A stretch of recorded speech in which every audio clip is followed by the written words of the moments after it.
of these are from the Denver Public Library and their online resources. So when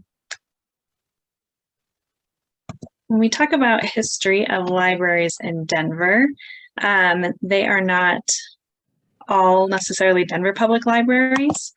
When we get started, though, with where the libraries currently are, during its map week, Denver Right had some great maps of the city and where our libraries currently are. So you can see where all 27 libraries are and how many people might be within a mile radius. And then these are all the libraries that we currently have by size. It doesn't include the central library, but the smallest libraries are the oldest. And then over time, some of them have been replaced or brand new larger libraries have been built. So shortly after people first started coming to Denver with the gold rush in 1859, saloons were a place where you could get just about everything, including books from book exchanges. But there were also people who pretty much, as soon as they got here, started setting up libraries of sorts, whether they were subscription library services or women's clubs that had book exchanges. But there wasn't really a formal public library for quite a while. And the Rocky Mountain News lamented that there were 300 saloons in Denver and not a library. So this is one of the saloons. There were two that sort of lasted for a while. One of them was started by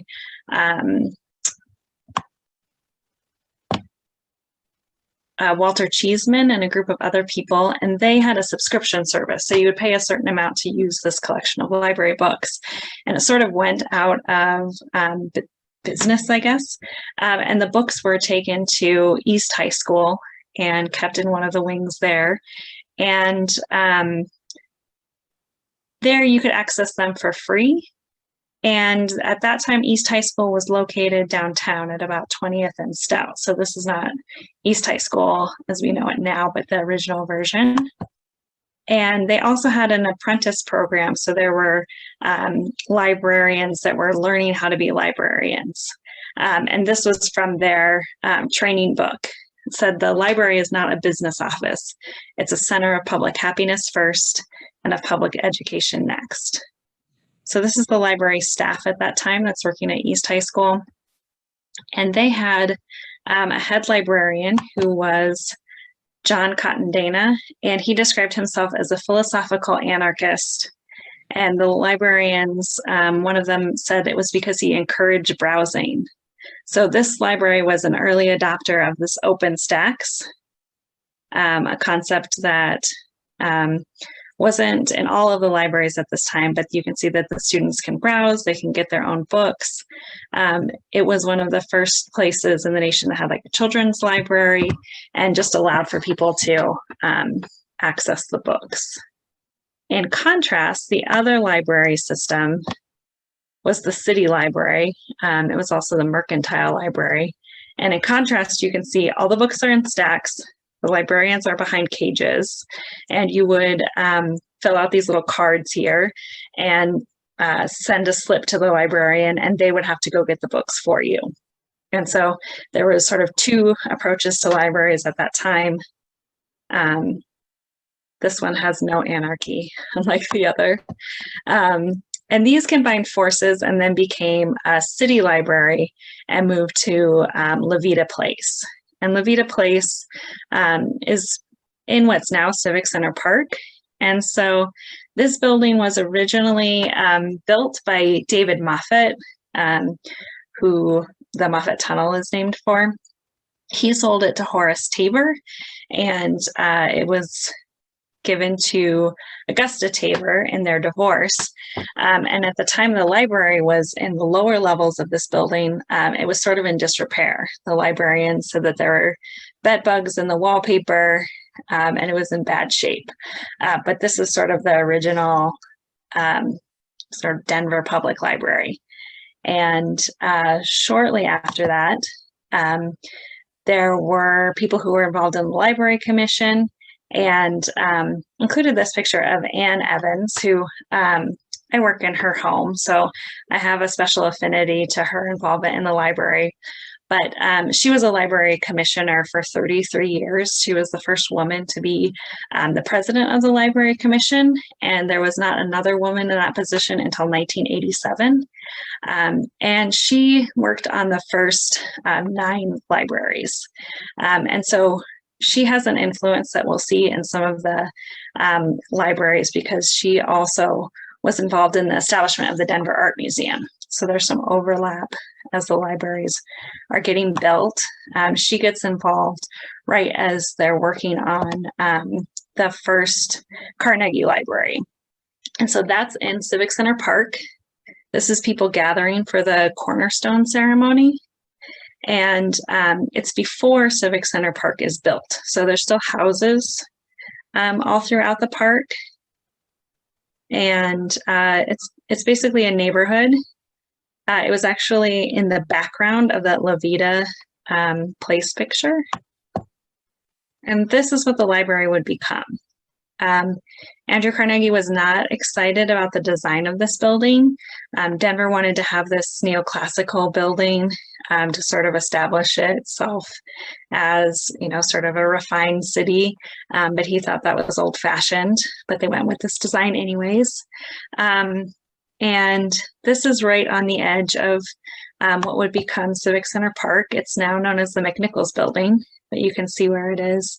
And the park grows around it. And that's why the McNichols Building is kind of oriented in a strange way in the park, where it has like a definite backside that is facing the park. But when this library was built, it was so large that they didn't have enough books to fill it up. Some of the patrons thought it was kind of a waste because there weren't enough books on the shelves, but eventually they would add to it. But there were also galleries for the Denver Art Museum. So this is when the Art Museum is looking for its first home, and probably in part because of Ann Evans' influence, because she's also involved in the development of the Art Museum.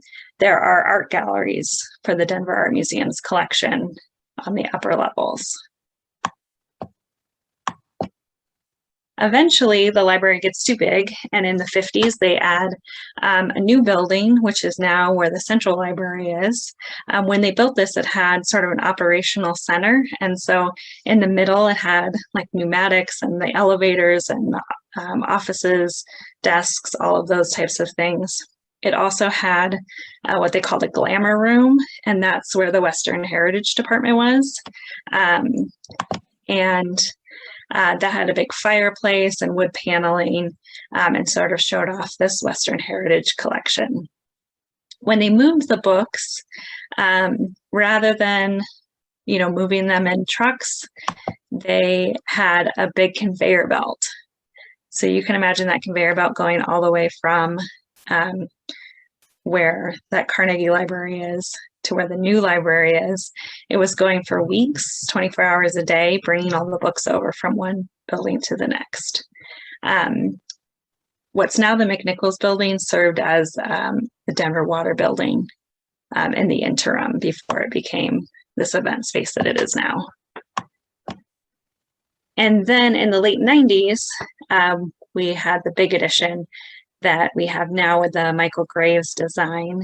And at that time, it also, was responding to the expansion of the book collection, the archives, and incorporating all of the new modern technology with the internet and computers and things like that. There's also the room where the Summit of 8 met with all the world leaders, and that's on the upper levels.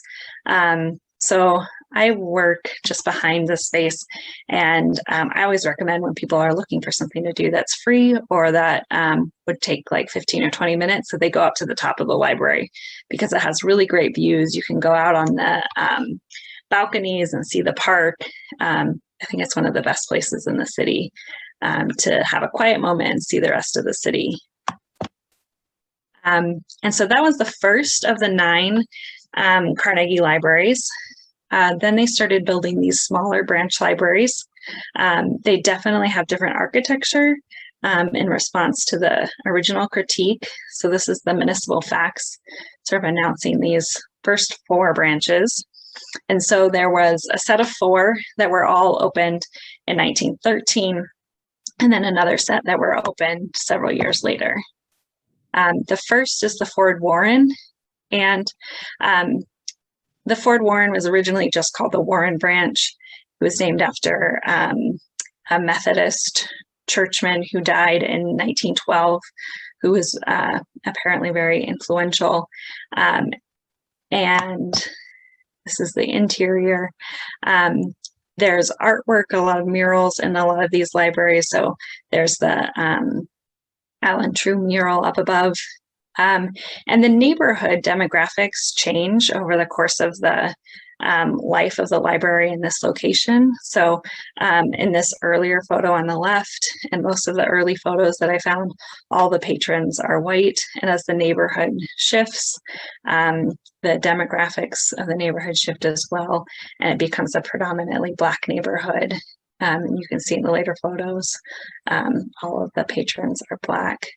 And it becomes the Ford Warren Library when it reopens in 1975. So they completely rebuilt the library and name it in honor of Justina Ford, who was the first Black woman licensed doctor in Denver. And she was an obstetrician, and she delivered thousands of babies. And so this is a mural that was recently dedicated to her and many of the now grown-up babies that she delivered.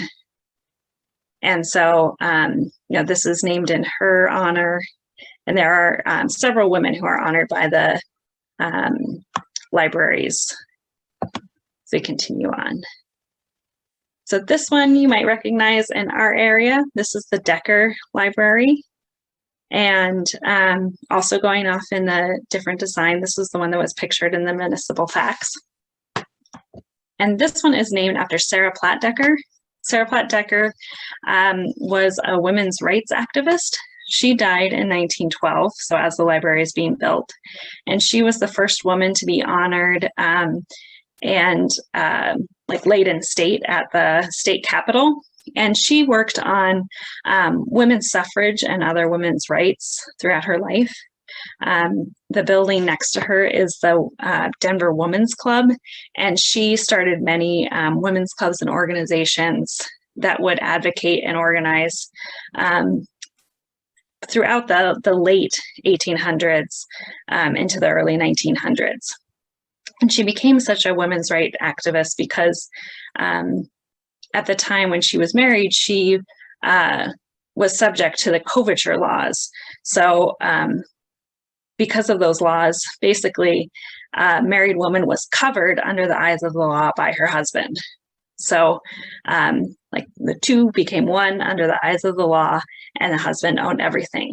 So she was widowed multiple times, and each time all of her husband's possessions, which were also hers, in practice but not by law, went back to his family. And so she was left with nothing.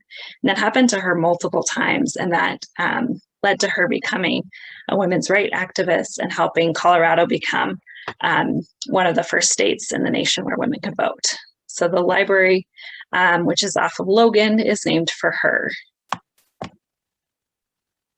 And then this library is the Dickinson Library. It also opened in 1913, and it specialized in Hebrew and Yiddish collections. And it's another one of the small Carnegie libraries. In 1953, high school students broke into this library and a nearby junior high. They vandalized, burglarized, and lit the building on fire. And the building cost too much to repair, so it was vacant for a number of years, and is now actually has been converted into homes. So the building still looks the same and is there, but hasn't been used since 1954. And this is the interior. So again, it has some of those murals above the children there. The Elaria Library was also a decommissioned library and is a home as well. The fireplace there, it's actually for sale right now. So if you were interested, you can look it up and see how it's been converted into a home. It's really pretty cool. The Park Hill Library was another that was opened in this original set of Carnegie, actually the second set. And it had a toy library. There are a number of these early libraries that eventually had like toy programs. And this one was particularly interesting because it was set up by the Boy Scouts, the Girl Scouts, and local high school students. And so it was a place where neighborhood kids could come and exchange and pick out different toys that they could check out. I also just think that is such a beautiful picture there. Library. And then the Ross Broadway Library, which I imagine many of you recognize. Frederick Ross was a major donor to the library over the course of his life, and through requests, he left $350,000 to the library, which was actually more than Andrew Carnegie. And he was a library commissioner at the same time as Ann Evans. They're contemporaries. So the Ross Broadway cost $73,500 to build. Just some pictures of the inside, since it's nice to see, really, beside the computers, how little has changed. So puzzled by this picture, why the children are all outside looking in at the person reading the book. And then just another view. The Barnum Library, this is the picture of the library in 1919. If you look closely, it's actually a firehouse. And it was set up as a firehouse originally, and then the library moved in, and it functioned as both. So the firefighters were in the library space. They helped organize and take care of the library functions, put the books on the shelves, and then the patrons would be alarmed by the fire trucks leaving, the fire alarms going off. But it seemed to function pretty well for a while. Here are some people who are building the library when they rebuilt the library in the 50s. And so this is what it looks like now. Our version of it has been upgraded. And then this is the Bear Valley Library. So the Bear Valley Library got started when they built the shopping center out west, and it started with the bookmobile. One day a week, they would bring the bookmobile to the shopping center, and that was so popular that eventually they opened the storefront. And so this is actually not a standalone, it's inside the regular shopping center. People would come, and then that led to this very modern Bear Valley Library. And when they built this library, they were fulfilling the need of the community and responding to how many people were coming to first the bookmobile and then the shopping center. And then this was the first library where you could access the Western Heritage Collection outside of the Western, outside of the Central Branch. So they set up the internet here first. So it's always been sort of the most modern. So they added the computers and the internet to this branch first in the late 1990s, so people could access the library. And the quote I read said that people were dazzled by the technology when they first moved it in. The Blair Caldwell African American Research Library is on Welton. And this library is really so much more than just a library. It's also a museum, an archive. This is the largest library outside of the Central Branch, and it replaced the Five Points Library, which you can see here, which had been a really tiny library. And then through the vision of Wilma and Wellington Webb, It opened in 2003, and it's one of the few African American research centers and libraries in the country that's part of the like larger city library. And they have collections from all sorts of prominent figures, but they also have displays, including a replica with many of the historical artifacts of Wellington Webb's office when he was mayor. So that space, again, opened in 2003. And then this is Eugene Field, the poet, who is most well known for writing Wynken, Blynken, and Nod. He lived in Denver for a short time and was an editor of one of the newspapers. And this is the library that is now named for him. But this is his home that was purchased by Margaret Molly Brown in 1925. She paid $300 to save this home from destruction, and it was moved to Washington Park. And so at first it was used as a library, and now I think it's called the Park People use this. So it's still in use, but it's no longer a library. But it was moved to the park and was under use for a short time before the newer big branch was built. It's also the Pauline Robinson branch. Pauline Robinson was the first Black person to graduate from the library program from the University of Denver. And she was also the first Black person to be hired as a librarian from Denver Public Libraries. She raised funds to improve the collection.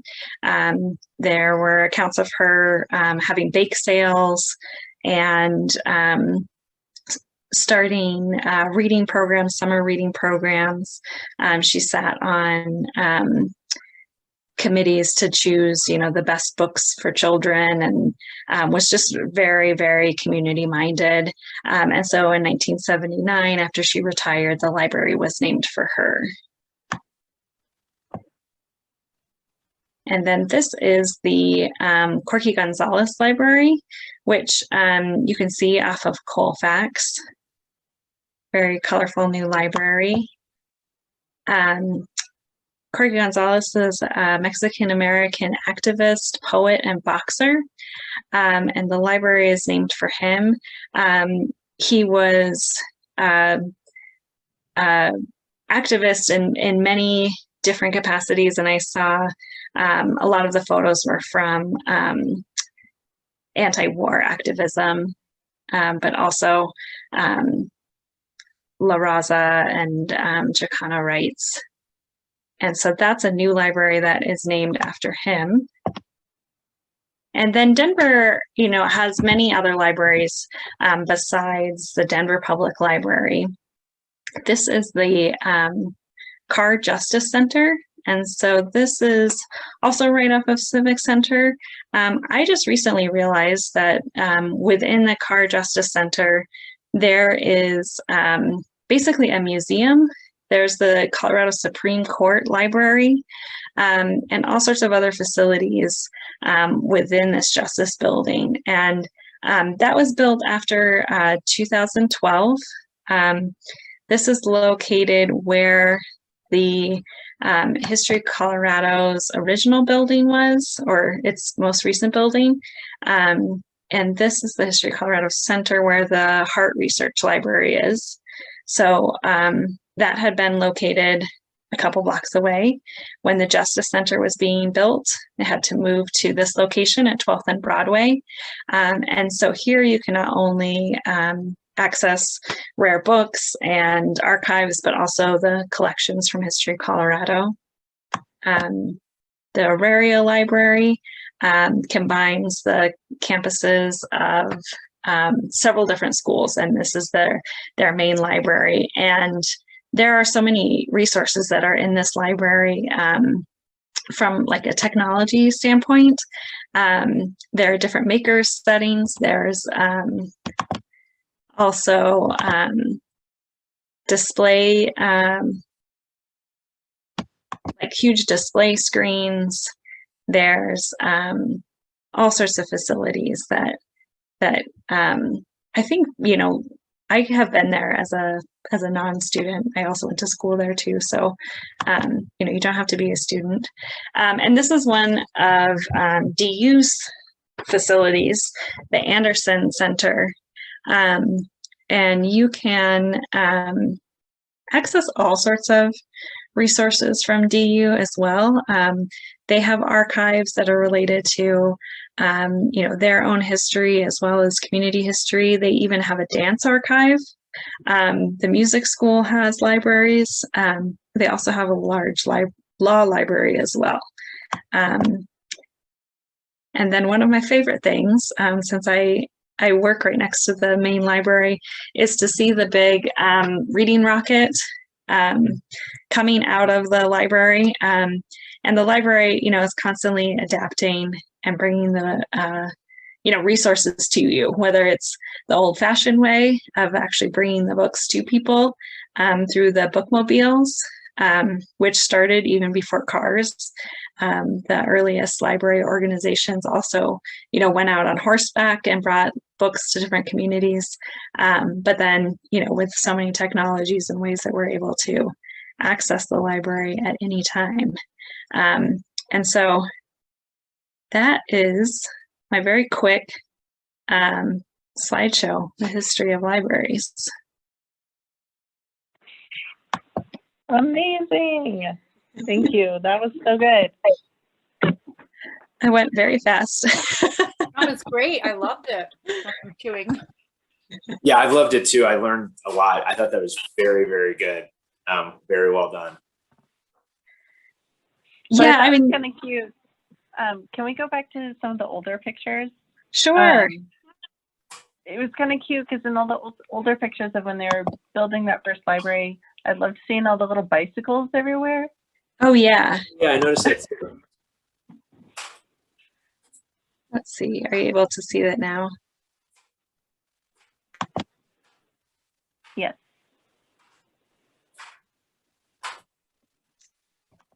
Yeah, the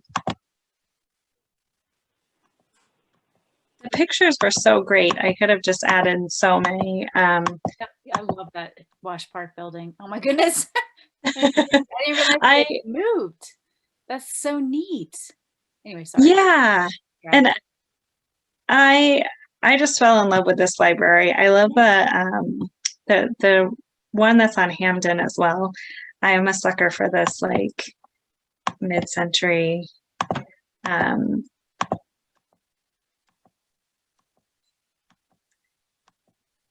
see.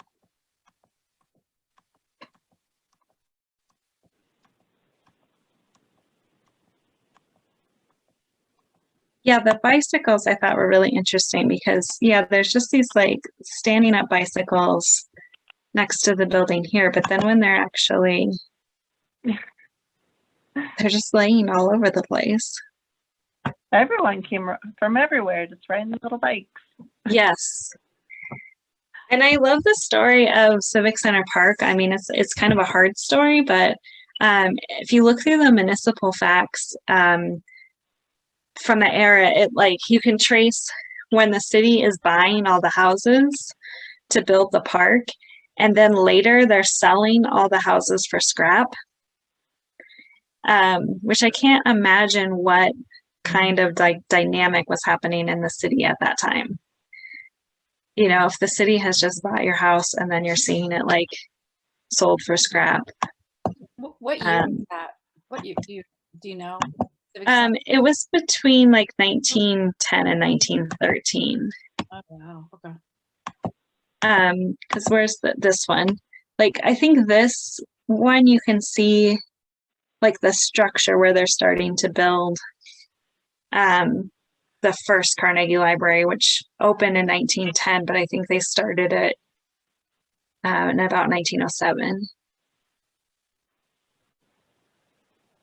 It does make me so sad because there was nothing for so long in Denver. Was there no other place for them to, I don't know, build the city hall in a huge park? Yeah. Well, and City Hall wasn't even there until 1930. 'Cause there was the Arapahoe County Courthouse was there before, but it's not in the exact same spot. So what was the capital at the time? I mean, we like south of Alameda wasn't Denver anymore. Like, yeah, I Mhm. wonder if this just wasn't a considered capital city area yet. The state capitol was being built in 1893. Okay. So Well, was Civic Center part of the City Beautiful movement that was Spear in the 1920s? And so they were probably thinking they were clearing slums, I guess, in some ways too. Oh, that's right, because it was kind of around the silver panic, right? Where do you think a lot of those big houses were starting to be abandoned? Oh, I don't know. Is That would be another topic to take a look into, but I don't know. I know that was really the City Beautiful was maybe, I'm not sure if you know Jillian or not, but I thought that was like a little more like 1910, 1920 era. And that's why we have all those boulevards in Denver and that some of the parks and the schools connect to each other. So you'll notice Yeah. Marion Parkway connects to Washington Park, and that was part of this system of boulevards and these sort of beautiful city places to bring the city from the doldrums of slums and all that kind of stuff that was happening to something that was more beautiful, I guess. But they probably tore stuff down in the process that I think is also beautiful. yeah, so Mayor Spear was he didn't run in 1912. That's so like he ran for the terms, then they was charging him with corruption. I mean, not officially, but people were saying that he was corrupt, so he was like, fine, I won't run. But he had started the momentum for the City Beautiful, and some of the projects had started. And then he wasn't the mayor from 1912 to 1916, and the whole government of Denver changed. That's when sort of like the commissions and things started for the city. They tried like a whole new system when he wasn't the mayor, but then he became the mayor again in 1916, and then the City Beautiful like picked up again, and that's when it all finished. But then he died in office. Died of the flu, right? Mhm. Oh, wow. Yes, he died of the flu. Wow. Mm-hmm. I was just reading about the drama of the Dusseldorf fountain, or what they call it, the children's fountain, with Mayor Spear, because they were saying he went to Europe and fell in love with this fountain in Germany called the Dusseldorf fountain, and said he was going to pay $6,000 for it at the time. I think this was like 1910 or something like that. And then it ended up being $10,000 total, but because they were in charge of having to ship it over, but they were getting mad at Spear, and they almost cut the contract for the children's fountain, because they're like, I'd rather lose $3,000 than spend another $6,000 to get this fountain over here. And then like by the time they had it installed, I think it was around all the tensions with Germany. And so they were upset because it was inspired by a German fountain, and there's all this like anti-Germany sentiment over the war.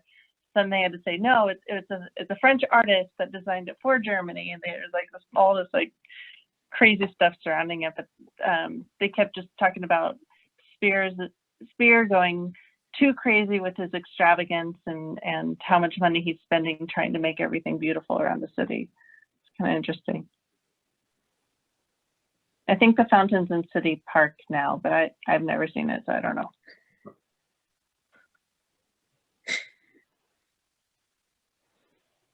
So Jillian, I was wondering, the library that held the Yiddish collection and was burned. So does that mean the entire collection was also burned with the fire, or were they able to save books and manuscripts and things? Or I didn't find information about that. I had a little bit of a hard time finding the details because the way I read the original account, I thought that the library um, was gone, and then I did a Google map search and I'm like, oh no, it's right there. Like it's like people are living in it, but it still looks the same from the outside. Right. So I don't know that it was so completely damaged, but it was too expensive to repair it. I see. So I don't know about the collection. That's a good question. Yeah. It's interesting because my wife's side of our family is Jewish. She did not grow up in Denver, but her great grandfather, there's an interesting story. Maybe sometime I'll have to share it. I guess he immigrated from Russia and he lived in that West Colfax Jewish community. And it's just a really interesting story. And it just made me think that's why that Yiddish collection was probably there. And it's just a shame that, if any of that was damaged, sad to hear that because it's just, terrible not having respect for all that kind of stuff. And so I think I have seen that library myself, and it almost doesn't look like a library. It's really beautiful, but it's kind of small, and the Spanish tile roof is interesting. And I actually noticed a library that looks similarly on Santa Fe Drive a few weeks ago. And I kind of around like 6th or 7th, I'm not sure where it was. Maybe it's a little further north of that. But at first I thought it was a post office because it was sort of small, but then I looked and actually it said it was a library. So it might have been built right around the same time. Yeah, that's the Buyers branch. Okay. Gotcha. Yeah, I started going through, all of the libraries and running down, and it's like, there are so many. I was surprised. I mean, we have the 26 now, but there were even more because there are some that haven't been used or they've been, rebuilt and renamed. So it was like, well, I don't think I had to go through every single one, but yeah, there are more of those small libraries. I really loved hearing all the stories about why and who that they were named after, because you always wonder, it's like, well, who is this person? Like, why do they get a library? So that was really interesting. Thank you. Yeah, I didn't realize, having a special interest in women's history, like how many stories would come out like based on the libraries.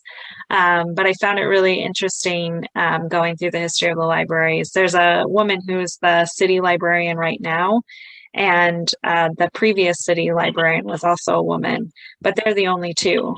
It was 117 years of men and then those two, which when you think of how many people are librarians who are women, it is just, that's crazy. Yeah. And I was also so fascinated to see there was a story online about a particular woman who was a librarian from, I think, about 1898 until 1947. And she wrote like a little memoir about her experiences as a librarian that they have in the archives. And she recounted, experiencing like a smallpox outbreak at the library and how they brought people in to vaccinate people at the library. And so she was, through all the wars, she was a librarian. Through the Depression, she was a librarian. Like all these experiences she had throughout her career.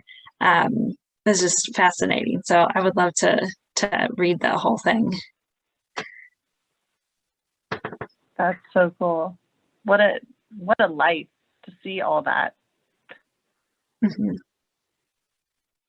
I really appreciated this story about Sarah Platt Decker because that's the library I live closest to, and I just love that building. And I didn't realize really her background, and so I guess was she potentially then married to James Platt, that the Platt Park neighborhood is named after? Then okay. Yes, yeah, okay. The neighborhood's named after him, and then the library is named after her. Yeah, right. Gotcha. Okay. Yeah, because it's interesting. I had always thought before moving there, or maybe it just didn't occur to me that Platte meant the Platte River, but it's really named after James Platt, and the little park there next to the library is Platt Park, after James Platt. And I guess he was a Civil War hero and he was from Vermont. And then he moved out to Colorado and he made a lot of money in lumber, I think it was. And he also was, maybe even before that, I don't know if he was actually in the United States Senate or something. And he was credited as helping Colorado become a state. And then I think he died like of drowning in Georgetown Lake, and it was like very mysterious. I don't know. I just remember kind of seeing that. So that makes sense that she had been, lost a couple of husbands or whatever, 2 or 3 or whatever it was. But I don't know. That's really interesting about her background too. That's pretty neat. Yeah, I was always so confused as to why it's called Decker Library, but it's in Platt Park. Like that, but now we know, right? Right. I love that John Contendana is from Colorado. Like he's, when you go to library school, you learn about the history. Like he's like the father of modern libraries. He's from Colorado, really? That's interesting. I didn't realize that his concept was developed in Colorado, but it makes sense because it's entrepreneurial here. So it makes sense. Yeah, I love the perspective, and that the woman that had this memoir talked about how she didn't actually work for him, but she saw him once, so you could tell like he was that important. That Melville Dewey, He gets all starstruck. superstar.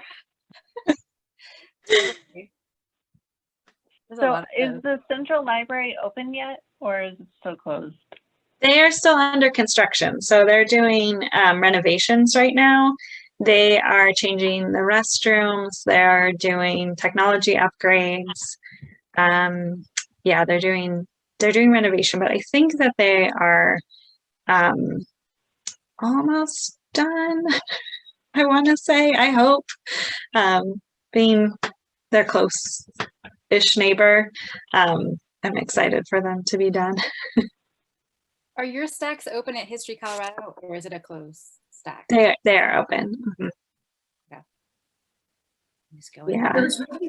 Yeah, I moved here right before the world shut down.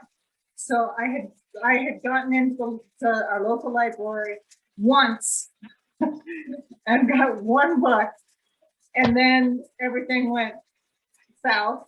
And so it was really fun. So eventually I'm going to be able to go to all these libraries.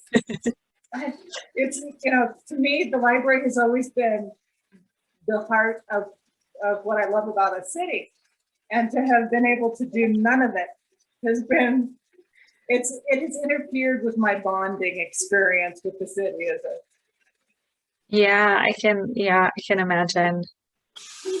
And I think the Blair Caldwell Library, is so fascinating that it has the whole sort of museum set up inside. It has like an old barber shop and clothes. I mean, it's got so many displays and things. So, yeah, I'm looking forward to going there too.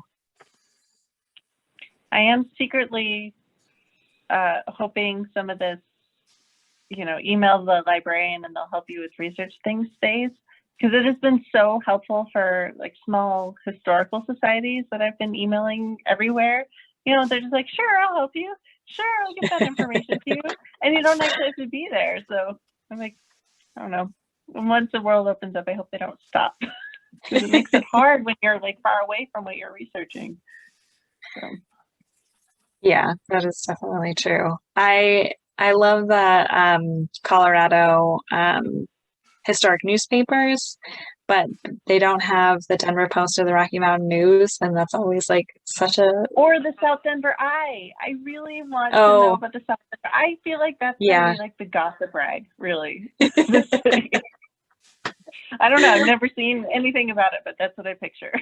I think the press for it was on Broadway. Did we discover that, Brittany? Is that where it was? Yeah. It's like right over here. Yeah, it's like it's for this area. I'd love to. Yeah. The owner of it, his house is 11 South Lincoln. Oh. Like next to the South Broadway Church. Okay. It doesn't look really like what it used to, though. No, it's like a stucco. It's looks more old on the inside than the outside. Speaking of inside, the McNichols building is absolutely gorgeous. It's probably the most gorgeous interior of a building I've ever seen in Colorado and in many cities. It's beautiful. The floor, the woodwork. I had an event there. I had a market few years back, and it was just it's exquisite. I can't believe that was a library. They really invested in, books. Yeah, I really love the way they've restored it too, that they've sort of like left some of the, you can like see the way the building works. And the views are really cool of the park. I would have loved, I didn't find any pictures of the conveyor belt going between the library and like across the whole park. How did that? Well, and if it's in the summertime, you still have those freak thunderstorms, right? That come in. It's like, what happened? They're like, here comes a storm. Grab the books. Or like somebody with an umbrella walks along. I don't know. It must have been pretty funny. Yeah, there is supposedly a tunnel that goes from the art museum to the library. Really? Yeah, which I've never seen, but I've heard a lot about. Because people are always interested in where the tunnels are. So who was, I know Eugene Field is like a icon here, but is he really only just famous for Wink and Blink and a Nod, or was he like, what's the guy, the beatnik guy, Jack Kerouac? Was he kind of like that type of guy of that back in the day? Or why is he so famous here? Anybody know? I really don't know. I know the Wink and Blink and a Nod thing and the statue, of Wink and Blink and a Nod and the kids and right by the house. But otherwise, I couldn't tell you. And the library, of course, the on Ohio and University. But I don't really know that much about him besides that, honestly. So if Molly Brown buys his house, right? Like, has to be some special guy, and it's not that great of a house.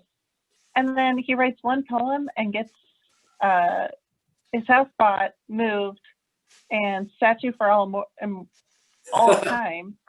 Like, could we be so lucky? Like, can I write a poem that everyone likes?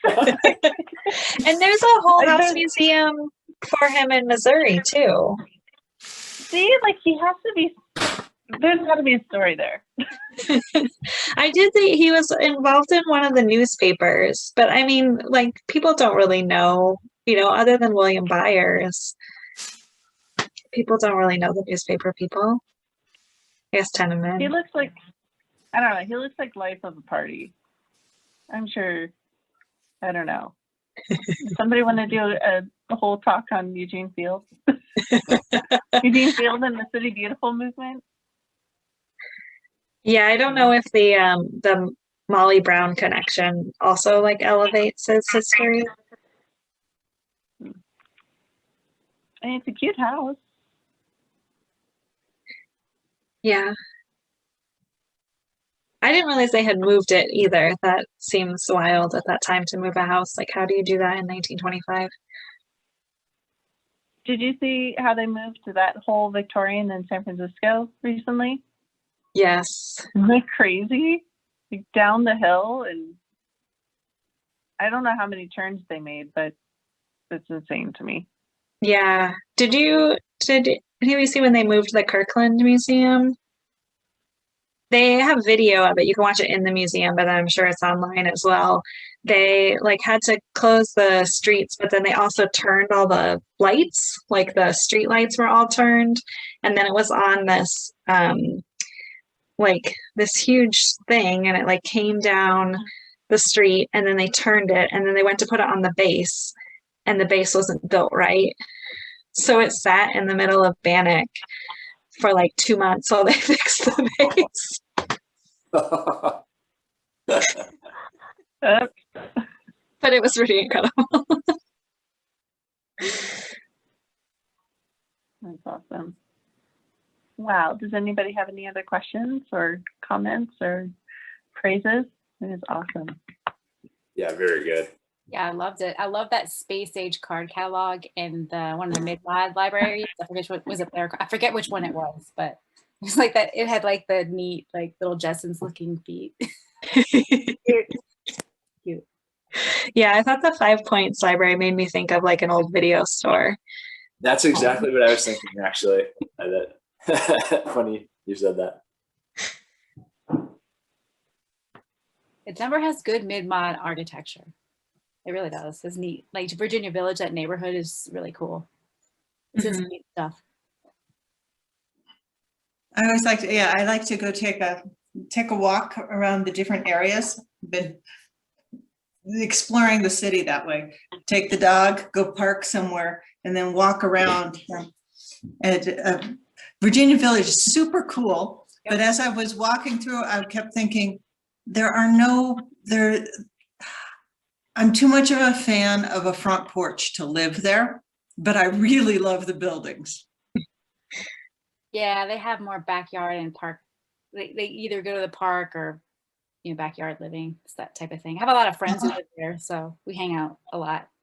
And you can take light rail from here to Virginia Village and then take the pedestrian bridge you can actually do that. I just discovered that recently.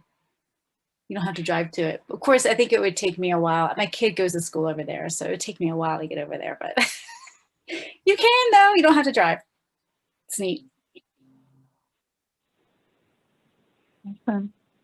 There's Well, also thank a neighborhood called Arapahoe Acres I've never walked around in, which I think is technically in Englewood, that has a lot of I think like mid-century modern homes. And I think it's like, if you were to take Downing south to maybe around Dartmouth, somewhere around that. And I've wanted to actually go there and walk around a little bit. I've heard that's really neat. It has a lot of interesting mid-mod homes. You said Arapahoe Village? Well, it's the name of the subdivision is called Arapahoe Acres, I think.